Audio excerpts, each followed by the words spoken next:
Happy না happy Valentine's day তো সবাই পালন করছে, কিন্তু আজকের দিনটাকে আপনাদের মনে আছে?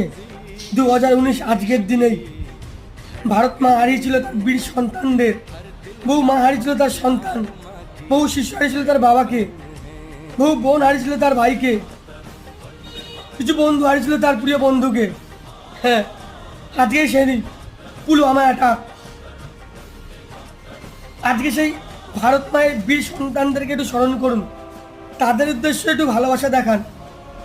বেশি কিছু আমরা করতে পারবো না, তাদের প্রতি যে ভালোবাসা সম্মান শ্রদ্ধা জানিয়ে একটা ছোট্ট পোস্ট করতেই পারি, যে যাতে তাদের মা বাবা দেখবেন তারাও গর্ববোধ করবেন যে না, তার বীর সন্তানদেরকে কেউ বলেনি, ভারতবাসী আর তাদের মনে রেখেছে। আজ এই ভ্যালেন্টাইন্স ডে আনন্দের দিন, আমরা আনন্দ আছি কেননা সেদিন তারা তাদের জীবন উৎসর্গ করেছিল।